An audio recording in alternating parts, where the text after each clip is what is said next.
Ryan never thought a single word could decide the fate of humanity. Yet here he stood, in the great crystal hall of the Zirathai Empire, with hundreds of blue-skinned aliens staring at him like he had just thrown mud on their crown. The hall was tall and shining, filled with glowing crystals that pulsed with soft light. Alien nobles in silver robes lined the sides, whispering in their strange language. At the end of the hall sat the queen herself. She was tall, graceful, her skin glowing with a deeper blue than the others, her crown shimmering with tiny floating stones. Her eyes were bright and sharp, like she could cut a man open just by looking at him. Ryan had been chosen as one of the first human envoys. It was supposed to be a day of peace. Humans wanted trade, knowledge, and safety in the stars. The Zirathai were powerful and mysterious, and an alliance with them could change everything. He had practiced every word of his speech. He had promised himself he would not make a mistake. But then the queen stepped forward, her robe trailing across the crystal floor, and Ryan's nervous mind betrayed him. She looked so serious, so royal, and so very, very blue. And before his brain could stop his mouth, he said it. You look like a Smurf." The hall went silent.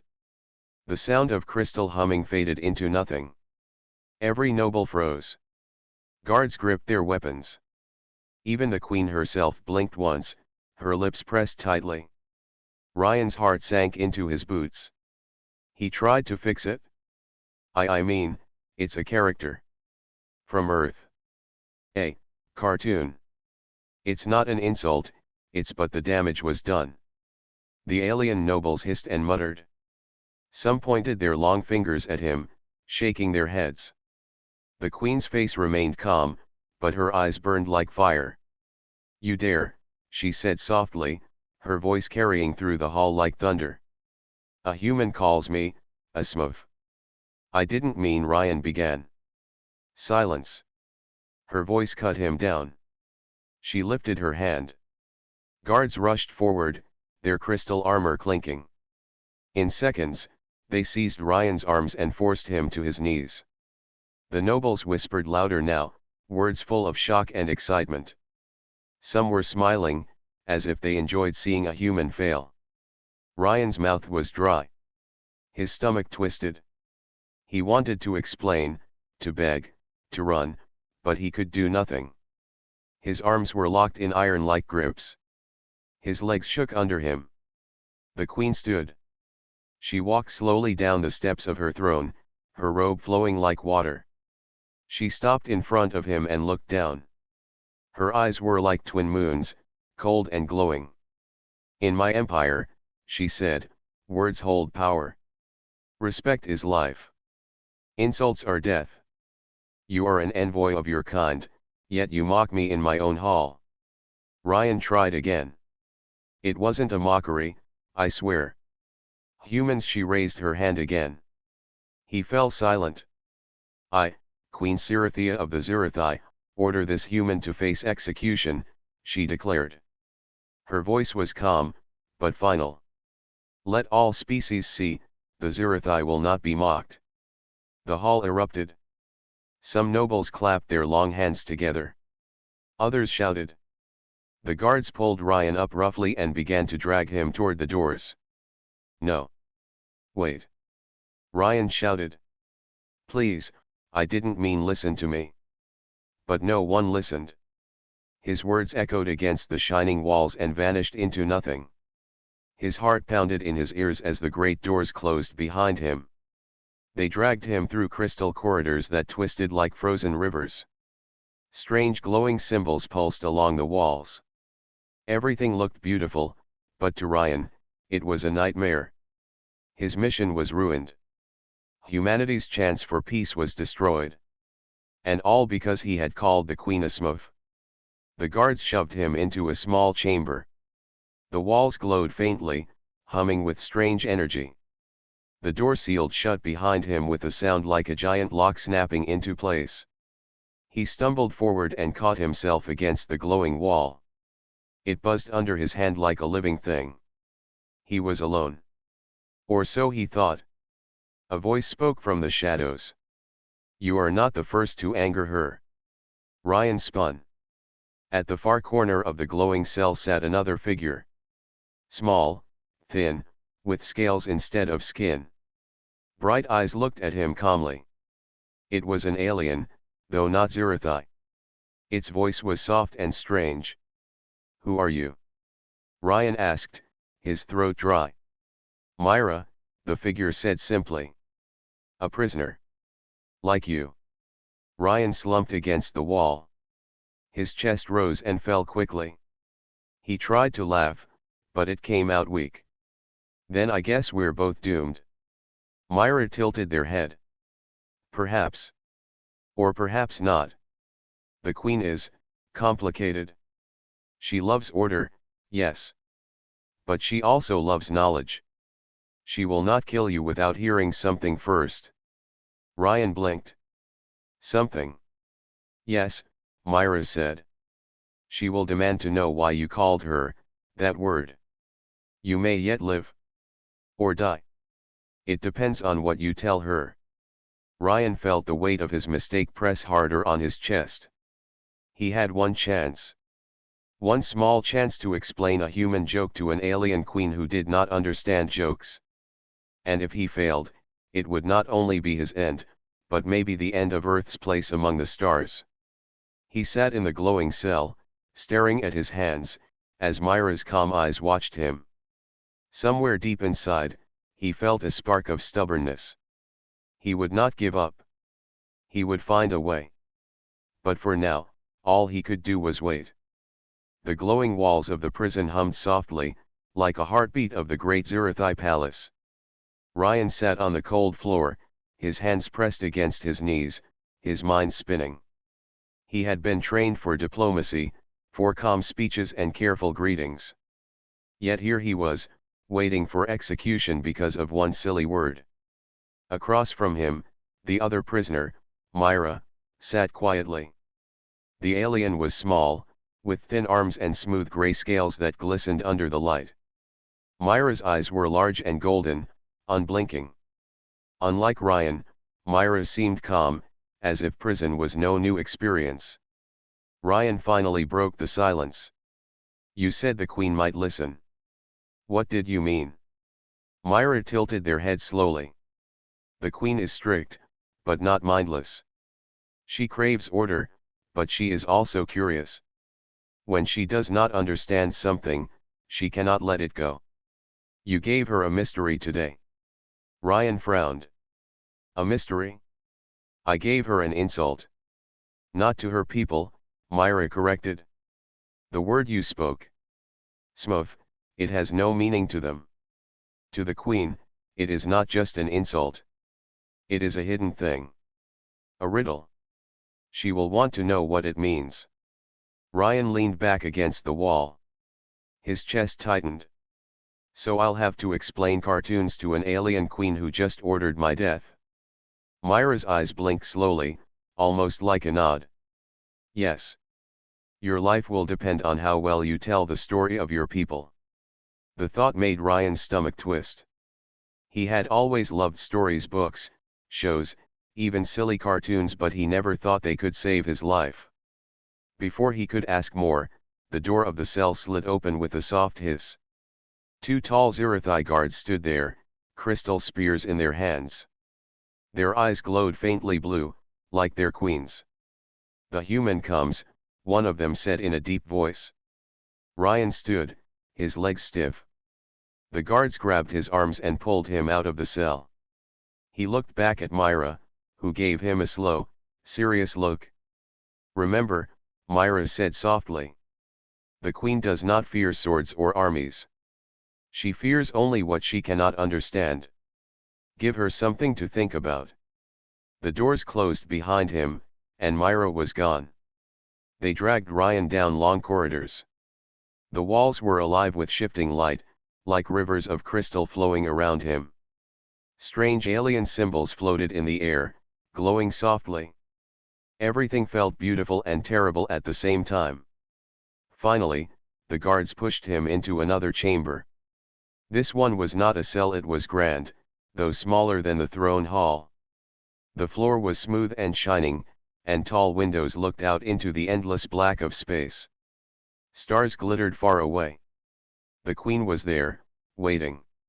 She stood beside a glowing table that displayed a map of her empire, hundreds of stars, all shining like jewels. Around her stood several nobles, their silver robes brushing the floor. Their eyes were sharp, watching Ryan like hunters watching prey. The guards forced Ryan to his knees. The queen stepped forward.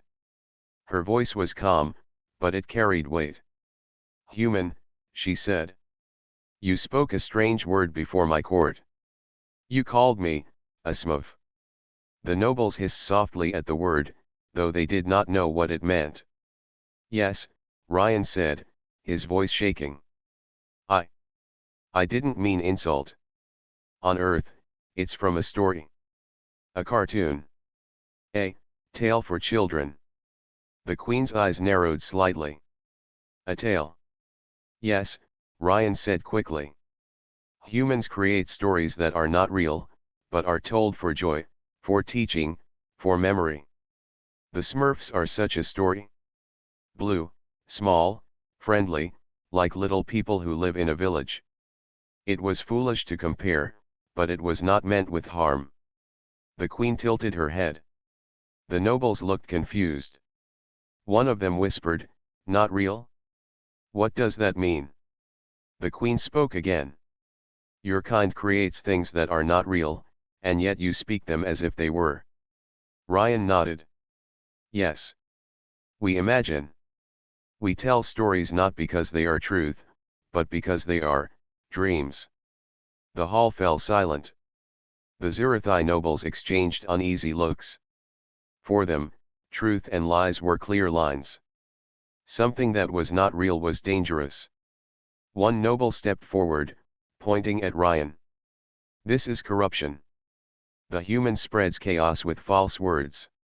Their kind cannot be trusted. They twist reality with imagination." The queen raised her hand, silencing him. Her eyes stayed on Ryan. "Imagination," she said slowly, tasting the word. "This is what your people bring." Ryan swallowed hard. "Yes. It may seem strange, but imagination is our strength. It helps us dream of ships before we build them, of peace before we find it. It lets us see what could be, not just what is."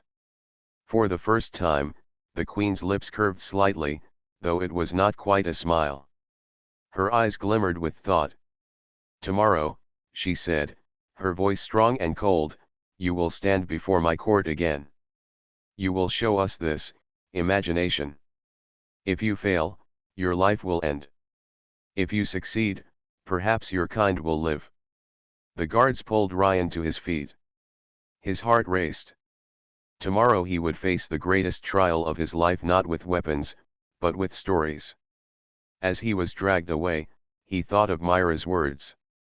The queen feared only what she could not understand. And now, she wanted to understand imagination. Ryan returned to his glowing cell. Myra looked up as the door opened and shut. "Well?" Myra asked. Ryan let out a shaky breath. "She wants me to explain imagination tomorrow. If I fail, I die." Myra's golden eyes narrowed. "Then you must make her see. Tell her not just of your stories, but of your people." Ryan sat down, his hands trembling. He thought of Earth, of the tales told around fires, of books, of movies, of silly cartoons that made children laugh. He thought of all the dreams humanity had carried into space. And for the first time since the mistake, he felt a spark of hope. Tomorrow, he would not only explain a joke. Tomorrow, he would show the Zirathai what it meant to be human.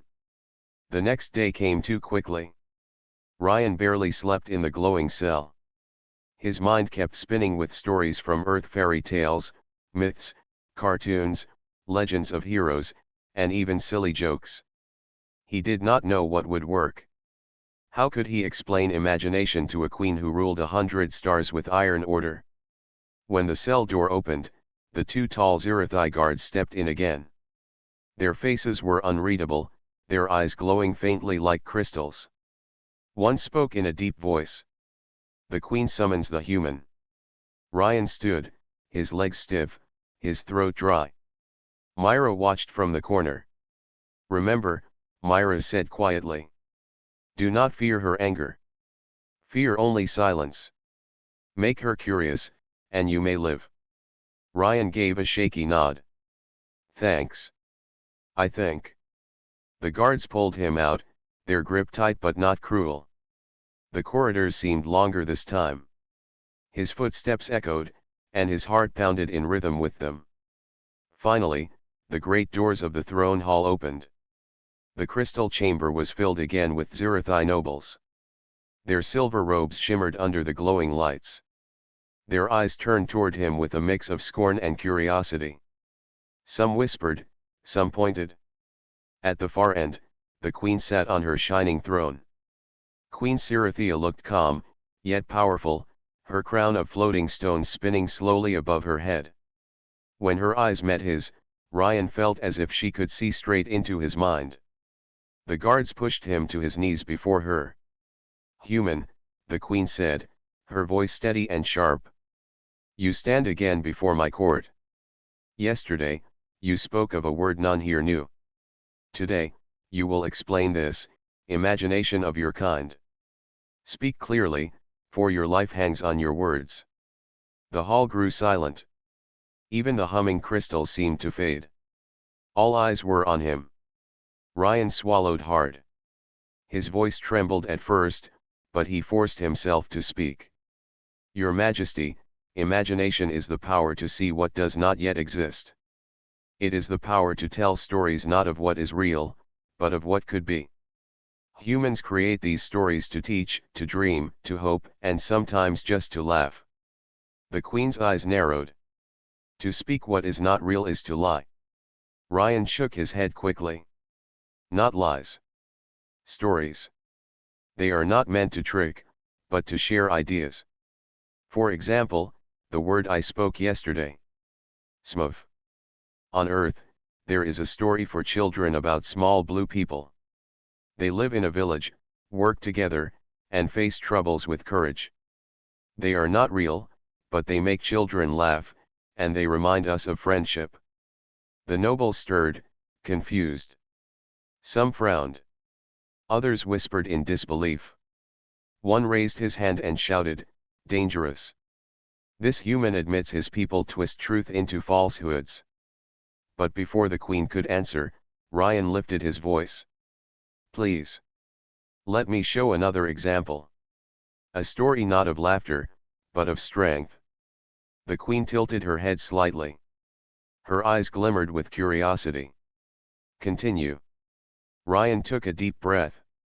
"On Earth, we tell stories of heroes. Of a man who stole fire from the gods to give it to humankind. Of a girl who faced monsters to save her people. Of travelers who sailed across endless seas, believing land lay beyond the horizon. These stories are not true, but they give us courage. They show us what we might become." The nobles murmured again, this time less harshly. Some looked uncertain. The queen's lips pressed together, her face unreadable. "Your kind uses stories to give strength. To dream of the impossible. But why should this matter to me?" Ryan hesitated, then lifted his head. His voice grew stronger. "Because stories are more than dreams. They build our future. Every ship began as an idea, an imagined thing, before it was real. Every peace began as a dream before it became truth. Without imagination, we would still sit in caves, fearing the dark. With imagination, we build fire, cities, machines, and now we travel the stars. Imagination is not a lie, it is the seed of reality." The chamber grew silent again. Even the nobles stopped whispering. The queen stared at him, her glowing eyes unreadable. Her fingers tapped the arm of her throne slowly. For a moment, Ryan thought he saw something, just a flicker like the edge of a smile. But it vanished as quickly as it came. Then, One of the nobles stepped forward, anger in his voice. Your Majesty, this is dangerous. If humans spread these false visions, they will poison the empire with chaos. They must not be trusted. The queen raised her hand. The noble fell silent. Her eyes stayed fixed on Ryan. You speak well, human. But words are not enough. If imagination is truly a strength of your kind, then prove it. Tomorrow, you will stand in the trial of imagination. You will tell a story to my court. Not to amuse only me, but to hold the attention of all who gather. If you fail, you die. Ryan's mouth went dry. A trial. Yes, the queen said firmly. One chance. One story. If your people's gift is real, show it. If not, let your death be the end of your kind's claim to the stars. The nobles erupted in whispers and gasps. Some looked eager, others fearful. The guards pulled Ryan to his feet again. As they dragged him back toward the doors, he dared to look once more at the queen. Her face was calm, but her eyes were curious. And that gave him a small spark of hope. Back in the cell, Myra looked up. You live still, Myra said softly. Ryan collapsed to the floor with a heavy breath. Tomorrow, a trial. I have to tell them a story that will save humanity. Myra's golden eyes glowed faintly. Then tell them not just a story. Tell them who you are. Show them why humans dream. Ryan leaned his head back against the wall. His body trembled with fear, but in his chest, a fire began to grow. Tomorrow would decide everything. The morning of the trial came with a deep hum through the prison walls. The crystals of the Zirathai palace glowed brighter than before, as if the whole empire was waiting. Ryan woke with little rest. His stomach was heavy with fear, but his mind was alive with stories. He had spent the night whispering ideas to himself, tales of heroes, of journeys, of Earth's strange cartoons that once made children laugh. Still, doubt clung to him. What if they did not understand? What if they thought his stories were madness? Myra, sitting in the corner, watched him carefully. You are afraid, Myra said, the golden eyes calm. Of course I'm afraid, Ryan muttered. If I fail, I die. Worse, humans may never be trusted again. Myra leaned closer. Then remember this. The queen does not want numbers or facts. She wants to feel something she has never felt before. If you give her only logic, you will fail. Give her wonder. Ryan nodded, though his hands still trembled. The cell door opened. The guards stepped in, their armor shining like living crystal. The human will stand trial, one said. They led Ryan through the long corridors once more. The hum of the palace grew louder with every step. His heart beat in rhythm with it. At last, the doors of the great hall opened. The chamber was even more crowded than before. Not only nobles, but soldiers, scholars, and citizens of the Zirathai had gathered to see the trial. They filled the shining seats that spiraled upward like a theater. All eyes turned toward him. At the center of the hall stood a raised platform. The guards pushed Ryan onto it. He looked up and saw the queen on her throne, her crown of floating stones circling slowly above her head. Her eyes glowed like twin stars. Human, Queen Zirathia said, her voice carrying through the vast chamber. Today you stand before the trial of imagination. You claim your people can shape dreams into strength. Now prove it. Tell us a story. If you fail, your death shall be your answer. The hall grew silent. Ryan closed his eyes for a moment. He remembered Myra's words, give her wonder. He took a breath, and began. Long ago, Ryan said, his voice steady though his knees shook, humans lived in caves. We feared the dark. The night was full of beasts and storms. But one day, someone looked at the sparks from fire and thought, what if we could hold that light? And so we imagined fire before we tamed it. That dream kept us alive. The Zirathai nobles leaned forward slightly. Some frowned, some listened. But fire was only the beginning, Ryan continued. We told stories of gods who carried the sun across the sky, of heroes who brought light to the world. Those stories gave us courage. And with that courage, we built cities, ships, and finally, we reached the stars. He paused, watching their faces. The Queen's eyes were sharp, unblinking. And so, he said, his voice stronger now, every step of our journey was born from imagination. We dreamed of flying before we built wings of metal. We dreamed of peace before we laid down our weapons. We dreamed of visiting other worlds before we stood here among you. Without imagination, we would be nothing. The hall was quiet. Ryan's heart pounded. He needed more. Something deeper. Something that would not just explain but move them. So he told another story. On Earth, he said, we tell a story of a small group of people who lived in a village. They were not strong, not mighty, but they cared for each other. They faced dangers together, and their friendship gave them strength. We tell this story to our children, so they learn that no one is too small to matter. This is the story I meant when I spoke the word Smurf. I know it sounded foolish, but it was not insult. It was memory of kindness, of friendship. The nobles stirred again. Their glowing eyes softened with thought. The Queen's face, however, remained calm. Strange stories. Strange people. But do these words prove strength? Before Ryan could answer, a voice shouted from the crowd. This is dangerous. A tall noble stepped forward, his silver robe shining. His eyes glowed with anger. These humans twist truth into lies. If they spread such tales, they will weaken the empire.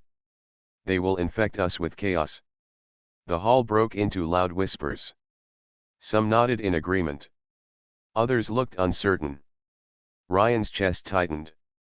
If the Queen listened to that noble, his trial was already lost. He forced himself to stand taller, to meet the Queen's eyes. His voice rose, clear and strong. Stories are not chaos. They are order born from dreams. A story takes 1,000 ideas and gives them shape. Without stories, we are only shadows. With stories, we become more than ourselves. You fear that imagination is a weapon. And it is. But it is also a gift. It is the only reason I stand before you now. It is the reason we humans are worth knowing. The Queen's eyes shone brighter. The chamber grew silent again. For a long moment, she did not speak. The nobles waited. The guards held still.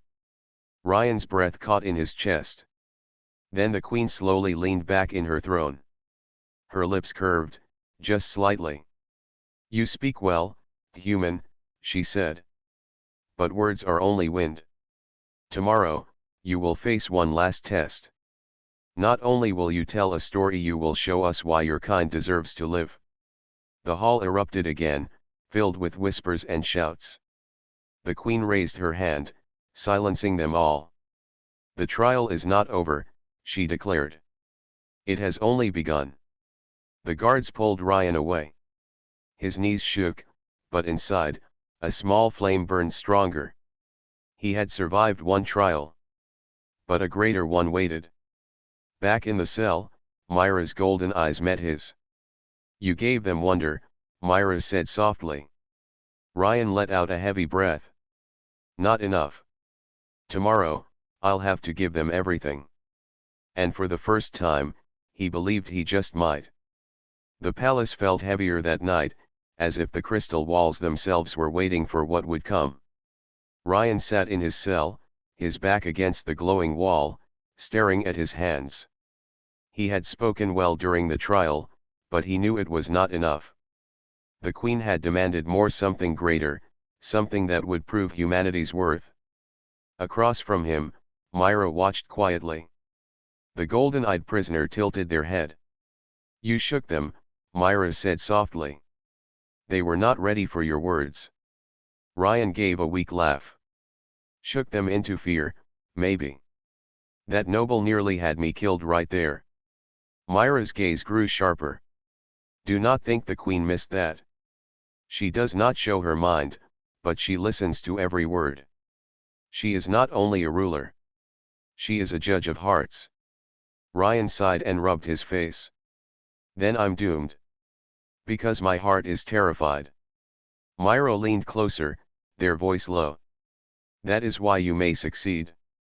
You fear, yet you still speak. The queen respects courage, even when it is small. Before Ryan could answer, the door opened with a hiss. A guard stepped inside, taller than the others, his armor brighter. He pointed his crystal spear at Ryan. The queen summons you privately. Ryan's chest tightened. Privately? Yes, the guard said. Now. The guards pulled him through the glowing corridors once more, but this time not toward the throne hall. They led him into a quiet chamber high above the palace. The walls were wide windows, showing the endless stars outside. The queen stood there, alone. Without her nobles or guards, she looked different, still tall, still regal, but quieter. She was gazing at the stars when Ryan entered. The guards left and the door closed. For a long moment, neither spoke. Then the queen turned, her glowing eyes meeting his. Human, she said softly, you speak of imagination as strength. Yet my nobles see only danger.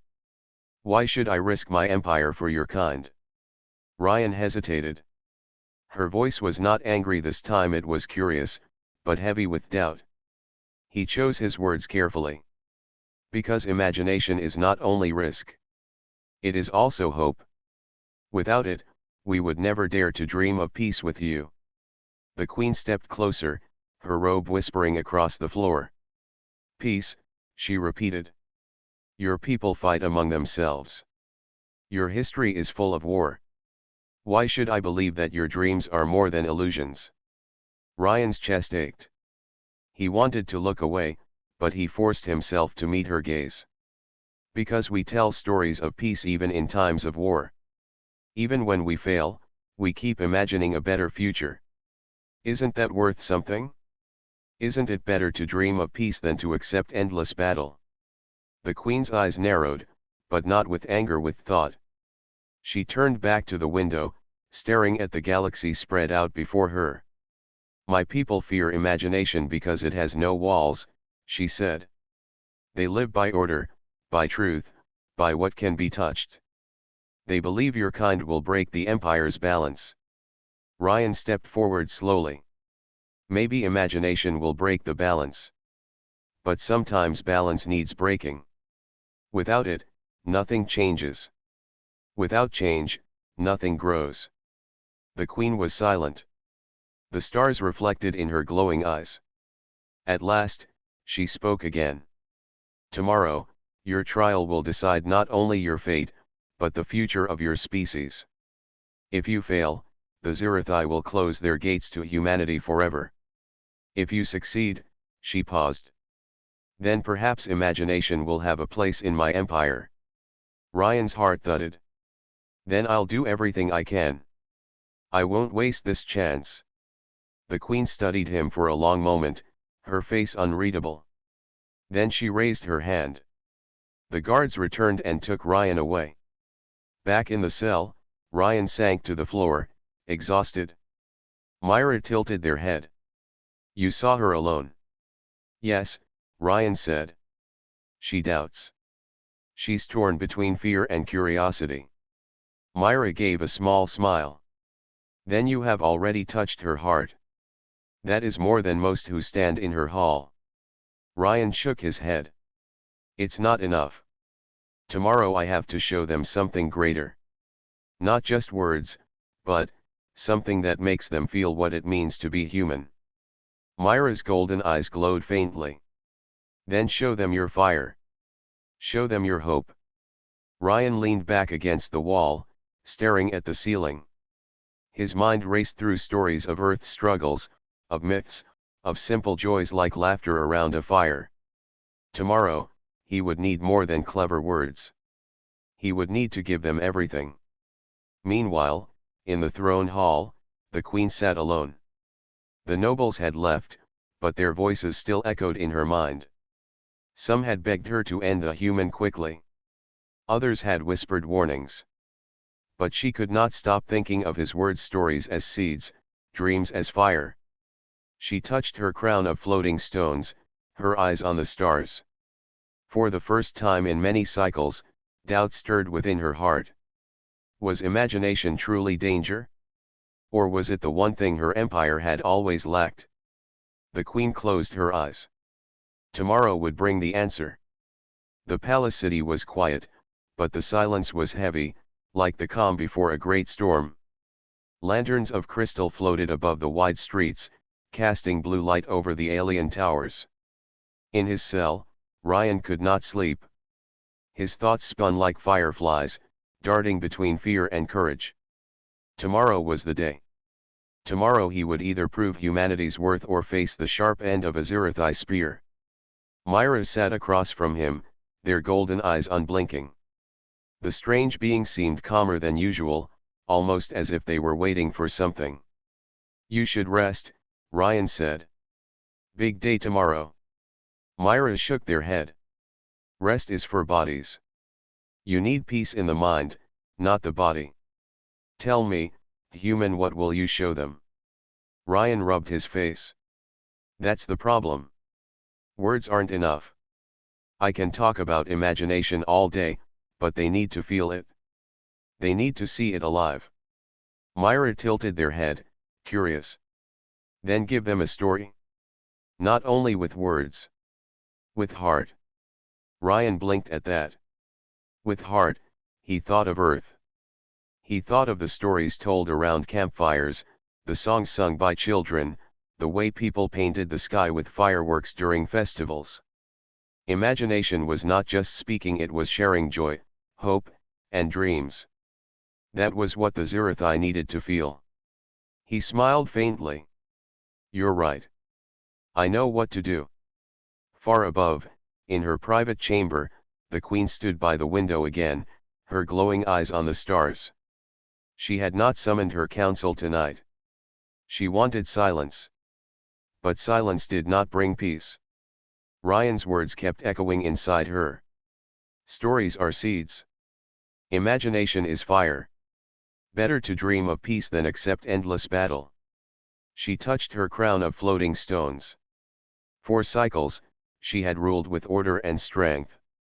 The Zirathai people had grown powerful under her, but their hearts were bound by fear of the unknown. Was she truly protecting them or only caging them? The queen closed her eyes. Tomorrow, the human would answer. If he failed, she would have no choice but to end him. Yet something inside her, something small and stubborn, hoped he would succeed.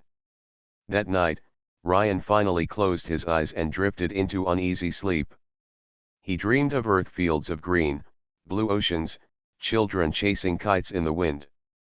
The dream gave him strength. When dawn came, the cell doors opened. Guards entered, their crystal armor shining. One spoke, "The queen calls for the trial." Ryan stood, his legs heavy but steady. Myra gave him a sharp nod. "Walk with courage. Let them see your fire." As he was led through the glowing corridors once more, Ryan noticed how the palace had changed. More Zirathai were present now, crowding the halls and balconies. Word of his strange defense had spread, and now the entire city seemed to be watching. At last, he stepped into the throne hall. It was fuller than ever. Hundreds of nobles sat in their crystal seats, their glowing eyes sharp and cold. Above them floated the crown stones of the queen, brighter than before. And there she sat, tall, regal, unreadable. The hall grew silent as Ryan entered. One noble rose at once, voice sharp. "Enough games, my queen. This human has wasted our time long enough. End it, before his lies spread further." Another noble stood, his voice calmer but stern. Yes, my queen. His tongue is dangerous. His kind must be barred. The queen raised her hand, and silence fell. Her glowing eyes turned to Ryan. This is the final moment, human. Speak now. Show us why your species should live among us. Ryan's mouth was dry, but he took a breath and stepped forward. His heart pounded, but he did not let fear rule him. He looked at the crowd of alien faces and began. I could tell you more words. I could argue again. But words alone are not enough. So I will give you a gift, something only humans can give. He closed his eyes for a moment, then began to hum. A soft sound at first, trembling, but steady. The hall stirred, confused. Then he opened his voice and began to sing. It was a simple song, an old earth melody his grandmother had taught him. It spoke of sunrise after night, of hope after sorrow, of light breaking through the dark. His voice was not strong, but it was honest. The nobles shifted, some frowning, some leaning forward. They had never heard anything like it. The sound was not logic or order. It was emotion given shape. As he sang, Ryan thought of Earth, the blue skies, the laughter of children, the warmth of family. He let those feelings flow into the song. He let his heart speak. When the song ended, silence filled the hall. No one moved. Even the floating crown stones seemed to pause. Ryan stood there, breathing hard. That is what it means to be human. We imagine a better tomorrow, even when the night is long. We turn fear into songs, sorrow into stories, and hope into light. You asked why we should be allowed among you. I say because we bring fire where there is cold, and dreams where there is silence. The hall was still. The queen's eyes glowed brighter, but her face revealed nothing. At last, she rose slowly from her throne. The floating crown stones lifted higher, shining like small suns. She looked down at Ryan, and her voice echoed through the chamber. Tomorrow has come early. The choice will be made, now. The throne hall was silent. Every eye in the grand chamber was on Ryan. Even the floating crown stones above the queen seemed to pause, reflecting the stars outside. The human song had ended, leaving a strange warmth lingering in the air. Ryan's chest heaved. His legs shook, but he stayed upright. He had given everything he could: words, voice, heart. Now, all that remained was waiting.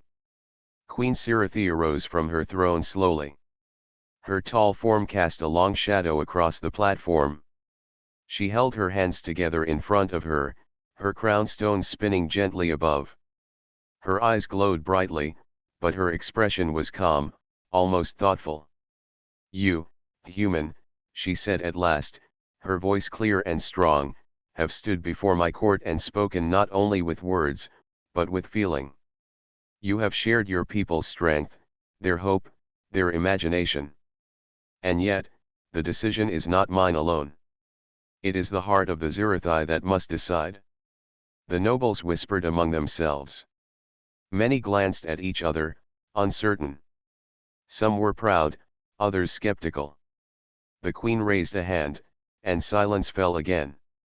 The trial of imagination is complete, she continued. It is not only a test of courage, but of truth. Tell me, what is truth? Ryan's mind raced. Truth, he said carefully, is more than what we see or touch. Truth is what we believe, what guides our actions. And imagination, our dreams, are part of that truth. Without them, we are only empty bodies moving through the world. With them, we create, we hope, we live. The queen regarded him silently. Her eyes glimmered like twin stars. Your kind speaks boldly, she said. You risked your life to prove what you claim. That is courage. And courage, when guided by imagination, is the foundation of progress. A murmur passed through the hall. Some nobles nodded slowly. Others whispered with curiosity, no longer with anger. Your species, the queen continued, has something my people have rarely known: wonder. That gift can bring light to darkness, even to an empire such as mine. You have proven not only courage, but understanding. And that is why I choose. She paused, letting her words hang in the air like the stars outside. Ryan's heart pounded. His mouth went dry. I choose, the queen said, her voice strong and final, to grant humanity a place among the stars. You may live. And more than that, you may teach, share, and grow. But remember this: imagination is power. Use it wisely, human, or the next trial may be your last. Ryan stumbled forward, relief flooding through him. Thank you, Your Majesty. I promise we will honor your trust. The queen inclined her head slightly. I believe you will, human. But let your people understand this trust is earned, and the stars are not given freely. They are claimed through courage, honor, and the willingness to dream. The chamber erupted with murmurs, some of astonishment, some of admiration. Even the skeptical nobles could not hide their amazement. One noble stepped forward, clearing his throat. My queen, the human has shown us more than we expected. Perhaps imagination is indeed a strength, not a threat. The queen nodded once. Yes.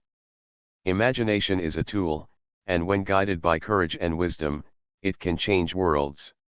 Let it be known, humanity's place in the Zirathai Empire is not granted by fear, but by merit. Ryan's knees bent slightly, not from fear, but from the weight of the moment. He looked around the chamber, at the glowing eyes of the Zirathai, at the floating crown stones above the queen, at the stars beyond the windows. For the first time, he felt the true meaning of hope: fragile, powerful, alive. He thought of Myra, waiting for him in the cell. He thought of Earth, of the people he represented. And he knew that this victory was more than for himself, it was for all of humanity. The queen spoke again, quieter this time, but with the same strength. Remember this, human. Words can change hearts. Stories can change worlds. Use them well, and the stars will shine brighter because of your kind. Ryan bowed deeply. I will, Your Majesty. I promise.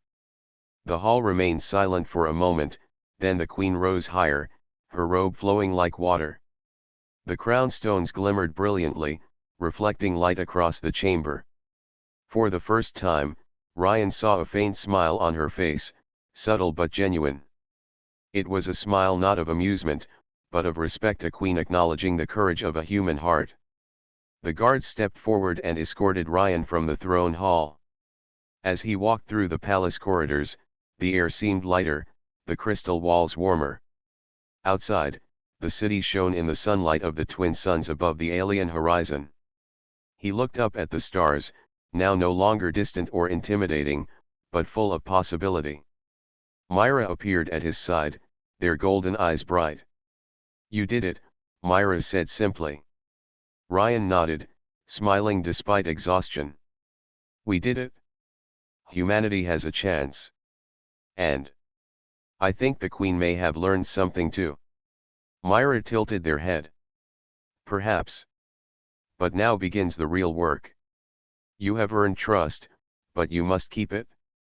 Ryan looked up at the stars again. Then we'll keep it. One story, one dream, one step at a time. And for the first time since he had walked into the palace, Ryan felt the true weight of hope. Not fear. Not doubt. But hope, bright, shining, and unstoppable. The stars waited, and humanity was ready.